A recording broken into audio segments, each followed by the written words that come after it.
और हर चीज़ में सब मिलकर के निर्णय करते थे। तो हम साथ मिलकर के चले तो हम कोरोना के जंग को जीतने में सफल हुए।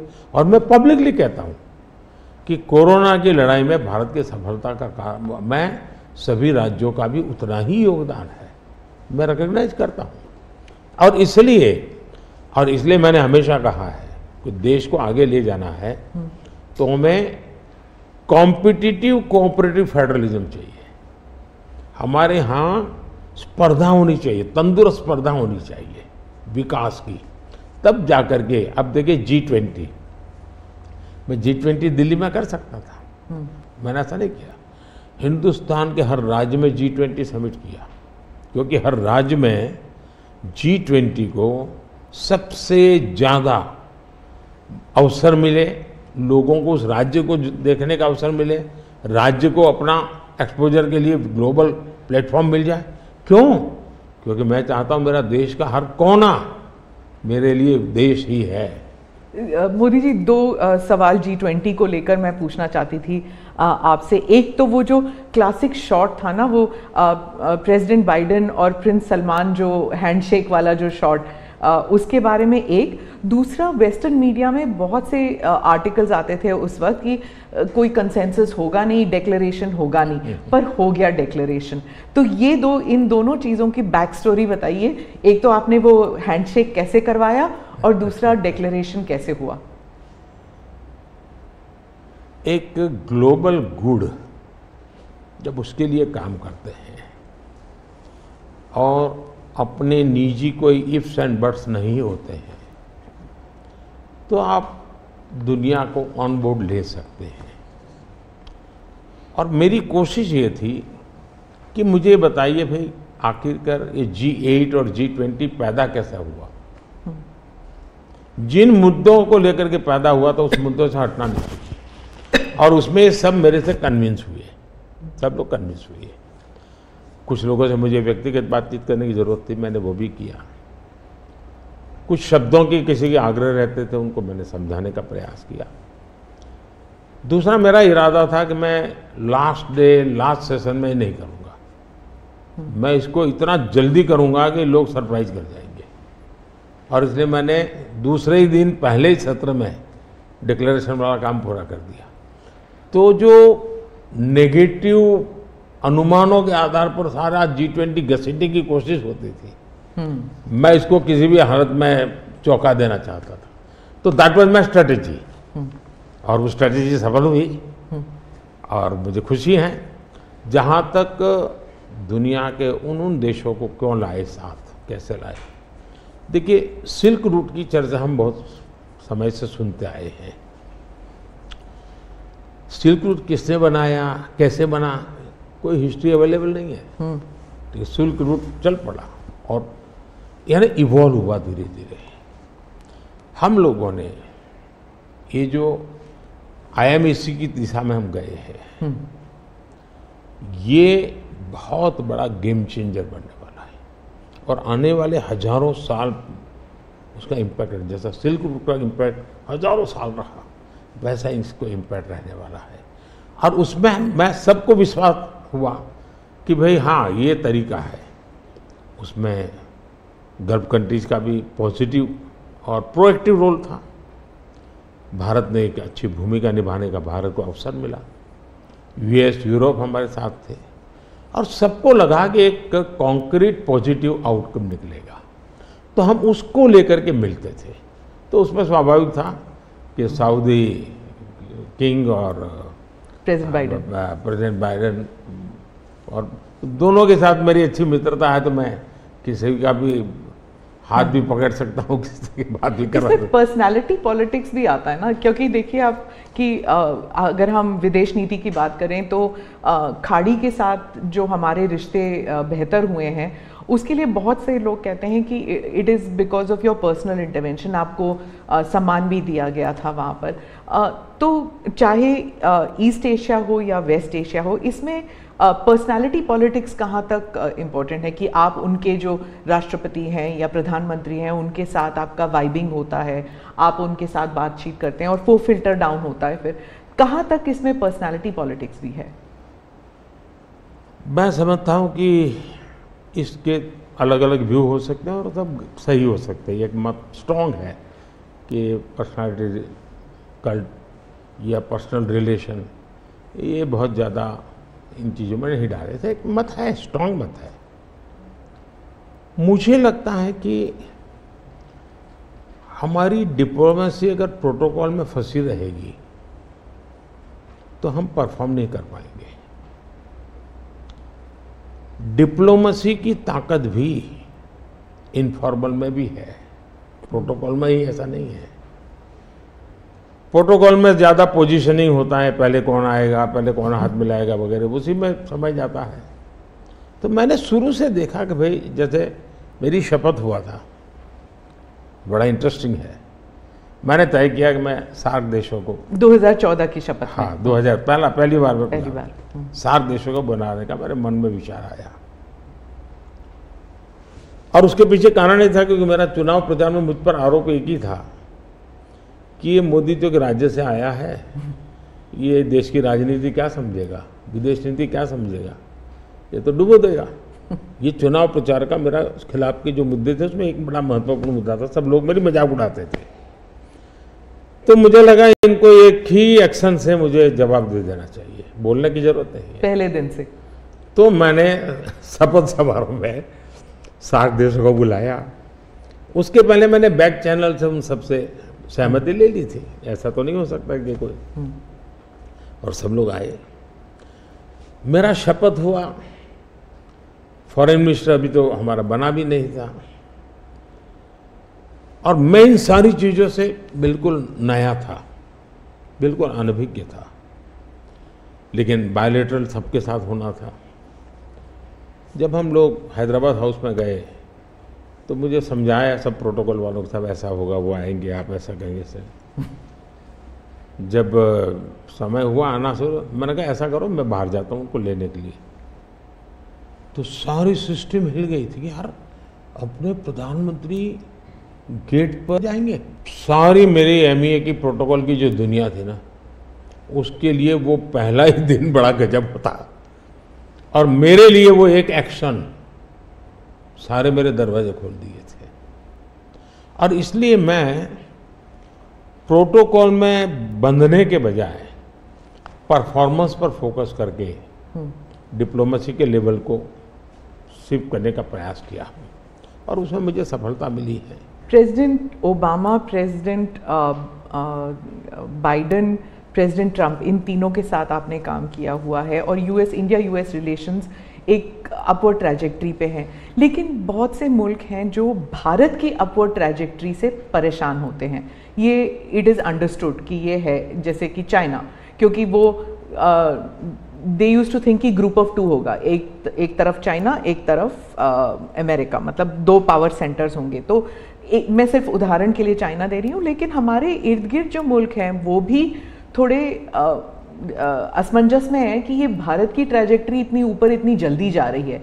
क्या हम अपने नेबरहुड को अपनी सक्सेस स्टोरी का हिस्सा नहीं बना सकते?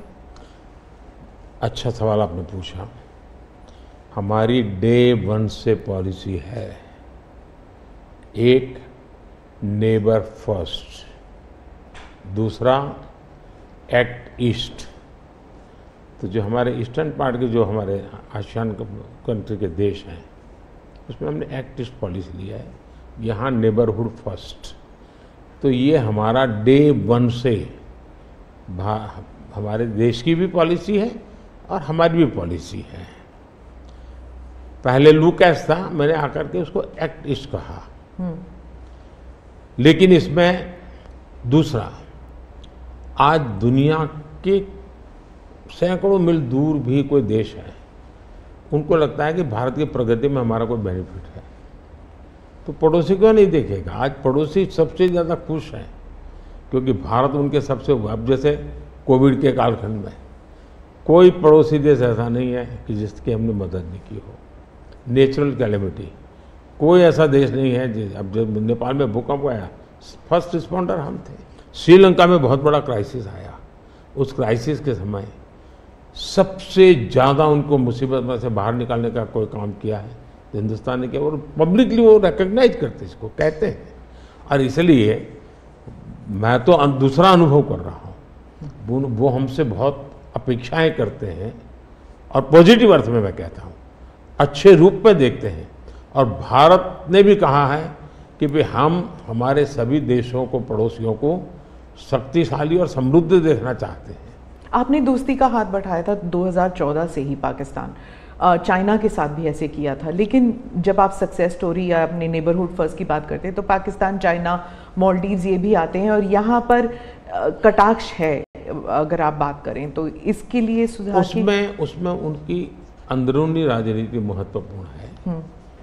भारत और उन देशों का संबंधों से ज़्यादा उनका इंटरनल पॉलिटिक्स के लिए कुछ चीज़ें जरूरी है। जी, विदेशी मीडिया जो है वो हमेशा कहती है कि Modi is the most popular prime minister in India. वो इस बारे में कोई दो राय नहीं है, लेकिन ये भी कहती है a strong Modi means democracy start sliding. मतलब लोकतंत्र के लिए खतरा है अगर मोदी जी और स्ट्रॉन्ग हो जाएंगे। लेकिन भारत में कुछ और ही है। वही रेटिंग्स, वही एजेंसीज कहते हैं कि लोग जो हैं वो खुश हैं कि मोदी जी अगर स्ट्रॉन्ग हो जाएं, तो उन्हीं के रेटिंग्स ये कहते हैं। आप इस बारे में क्या कहेंगे? पहली बात है कि उनकी टर्मिनोलॉजी क्या है और उनके इस कंक्लूजन पर आने का आधार क्या है, ये अपने आप में एक रिसर्च का विषय है। लेकिन मैं ये समझ नहीं पाता हूँ कि जिस देश में 6 लाख पंचायतें चुने हुए लोगों से चलती हो, दुनिया में कोई देश ऐसा है कि जहाँ 6 लाख पंचायतें और नियमित रूप से चुनाव जहाँ होते हैं, इतने राज्य, अनेक पार्टियों की सरकारें। हमारे देश में शायद ही कोई ऐसी पॉलिटिकल पार्टी होगी जो कहीं सत्ता में ना हो। तो ये सब होने के बावजूद अगर ये कहना कि सर्वसत्ताधीश कोई बन रहा है, तो ये तो मुझे लगता है उनको जानकारियों का अभाव है हिंदू। दूसरा, अगर मोदी सर्वसत्ताधीश के रूप में रहता तो G20 में मेरे अगल बगल में ही कर रहा है। मैंने तो राज्यों के पास, क्योंकि डेमोक्रेटिक कैरेक्टर है ये हमारा। मोदी जी, एक मैं मदर ऑफ डेमोक्रेसी इसकी दुनिया में गुंज कर रहा हूं, तो उनको क्वेश्चन हो रहा है, क्योंकि वो अभी भी स्वीकारने को तैयार नहीं कि भारत मदर ऑफ डेमोक्रेसी है। हाँ, एक सवाल था, यूक्रेन में जब युद्ध चल रहा था तो भारत के जो वहाँ पर छात्र थे उन्हें सुरक्षित रूप से वापस भारत लाया गया। ये एक दिल हिलाने वाला किस्सा था। इसमें आपने हॉस्टिलिटीज़ रोकने के लिए पर्सनल हस्तक्षेप किया था, पर्सनल इंटरवेंशन किया था, ये सुनने में आया है। तो इसके बारे में कुछ बताएंगे? देखिए, यूक्रेन की चर्चा जरा ज़्यादा हुई खिलाफ, लेकिन मैं 14 से लेकर ऐसी कई घटनाएं हैं। अगर आपने एक सुषमा स्वराज जी का एक इंटरव्यू है, आप देखिए कि कैसे यमन में से हमने हिंदुस्तान के लोगों को लाए, और सऊदी किंग के साथ मैंने बात कर करके उनसे कहा भाई मुझे वहाँ यमन से लोगों को लाना है, तो आपका बॉम्बार्डिंग चल रहा है, हम कर नहीं पा रहे हैं, मुझे कैसे मदद करेंगे? तो उन्होंने कहा कुछ समझ लीजिए मुझे। और सुषमा जी ने अपने इंटरव्यू में सारी चीज़ें कही हुई है। भारत की रिक्वेस्ट पर एक पीरियड रहता था जिस पीरियड में बॉम्बार्डिंग नहीं होता था, और उस समय हम हवाई जहाज़ में हमारे लोगों को निकालते। यमन से करीब 5000 लोगों को हम लाए थे। उसी प्रकार से यूक्रेन में, मेरा यूक्रेन से भी इतना ही घनिष्ठ नेता है, मेरा रशिया से भी इतना ही घनिष्ठ नाता रहा है। दोनों राष्ट्रपति के साथ में बहुत मित्रतापूर्ण मेरा रहा है।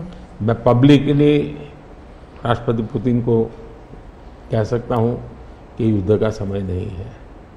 मैं यूक्रेन को भी कह सकता हूँ पब्लिकली कि बातचीत के रास्ते पर ही जाना चाहिए, और इसके कारण मेरी क्रेडिबिलिटी है। और जब मैंने कहा भाई भारत के इतने लोग, हमारे नौजवान फंसे हुए हैं और मुझे आपकी मदद चाहिए, और मैं आप क्या व्यवस्था कर सकते हो? फिर मैंने बताया मैंने इतनी व्यवस्था की है, आप इतना मेरी मदद कीजिए। उन्होंने मदद की, और भारत के तिरंगे की ताकत इतनी थी कि विदेशी व्यक्ति की भी भारत का तिरंगा हाथ में रखता था तो उसके लिए जगह मिल जाती थी। तो मेरा तिरंगा ही मेरी गारंटी बन गया था। मोदी जी, मैं डोमेस्टिक पॉलिटिक्स पे वापस आती हूँ। एक सवाल है इलेक्टोरल बॉन्ड्स के बारे में। राहुल गांधी जो हैं वो हर भाषण में कहते हैं और विपक्ष के नेता भी कहते हैं कि इसमें धांधली हुई है। आपकी पार्टी के लोग भी कहते हैं कि अगर गलती है, अगर इसमें कोई गुंजाइश है इसके सुधार में तो वो कर सकते हैं। क्या ये गलत फैसला था इलेक्टोरल बॉन्ड्स का? पहली बात है कि हमारे देश में लंबे अरसे से चर्चा चली है कि चुनावों में काला धन एक बहुत बड़ा खतरनाक खेल हो रहा है। देश के चुनावों को काले धन से मुक्ति मिले, इसके लिए कुछ करना चाहिए। चर्चा लंबे समय से चल रही है। चुनाव में खर्च तो होता ही होता है, कोई इनकार नहीं कर सकता है। मेरी पार्टी भी करती है, सब पार्टियां करती हैं, कैंडिडेट भी करते हैं, और पैसे लोगों से लेने पड़ते हैं, सब पार्टियां लेती हैं। मैं चाहता था कि हम कुछ कोशिश करें कि इस काले धन से हमारे चुनाव को कैसे मुक्ति मिले, ट्रांसपेरेंसी कैसे आए। एक प्रामाणिक पवित्र विचार मेरे मन में था। रास्ते खोज रहे थे, एक छोटा सा रास्ता मिला, वही पूर्ण है। वैसे हमने उस समय भी क्लेम नहीं किया था, पार्लियामेंट में डिबेट में सबने उसको सराहा भी था। आज जो लोग उलट पुलट बोल रहे हैं उन्होंने सराहा था, पार्लियामेंट डिबेट देख लीजिए। हमने कैसे कैसे काम किया, जैसे 1000 और 2000 के नोट खत्म कर दिए। चुनाव में वही बड़े बड़ी मात्रा में ट्रैवलिंग करते हैं, क्यों कि ये काला धन खत्म हो। हमने सुप्रीम कोर्ट ने कहा था कि 20,000 रुपये तक पॉलिटिकल पार्टियां कैश ले सकती हैं। मैंने कानून बनाकर, नियम बना करके 20,000 को 2,500 कर दिया। क्यों? क्योंकि मैं नहीं चाहता था कि ये कैश वाला कारोबार चले। फिर मैंने कहा है कि इलेक्टोरल बॉन्ड, कि जो पार्टी अपना सीक्रेसी मेंटेन करना चाहती है। होता था क्या, जैसे हम पहले बीजेपी में चेक से पैसा लेंगे तय किया, तो सब व्यापारी लोग हमें आकर के कहें साहब हम चेक से दे ही नहीं सकते। हमने कहा क्यों नहीं दे सकते? बोले हम चेक से देंगे तो हमें लिखना पड़ेगा, हम लिखेंगे तो जो सरकार है वो देखेगी कि ये विपक्ष को इतना पैसा दिया, तो हमें तो वो परेशान करेंगे। तो बोले हम तो पैसे देने के लिए तैयार है लेकिन चेक से नहीं देंगे। तो मुझे याद है हमारे 90 के दशक में जो चुनाव में हमको बड़ी दिक्कत आई थी, पैसे नहीं थे हमारे पास, और हम नियम लगा के बैठे थे कि हम चेक से लेंगे। देने वाले देने को तैयार थे, चेक से देने की उनकी हिम्मत नहीं थी। तो ये सारी चीज़ों का मुझे पता था। तो मैंने कहा भाई, तो हमने कहा भाई ऐसा है, अब देखिए इलेक्टोरल बॉन्ड न होते तो किस व्यवस्था में ताकत है वो ढूंढ के निकालते कि पैसा कहाँ से आया और कहाँ गया। ये तो इलेक्टोरल बॉन्ड की सक्सेस स्टोरी है कि इलेक्टोरल बॉन्ड थे तो आपको ट्रेल मिल रहा है मनी का, कि किस कंपनी ने दिया, कैसे दिया, कहाँ दिया। अब उसमें अच्छा हुआ बुरा हुआ वो विवाद का विषय हो सकता है, इसकी चर्चा हो। मुझे जो चिंता है वो, मैं ये कभी नहीं कहता हूँ निर्णय में कोई कमी नहीं होती है, निर्णय तो चर्चा कर सीखते हैं, सुधारते हैं। इसमें भी सुधार के लिए बहुत संभावना है, लेकिन आज हम पूरी तरह काले धन की तरफ देश को धकेल दिया है। और इसलिए मैं कहता हूँ सब लोग पछताएंगे, जब बाद में ईमानदारी से सोचेंगे सब लोग पछताएंगे। अब देखिए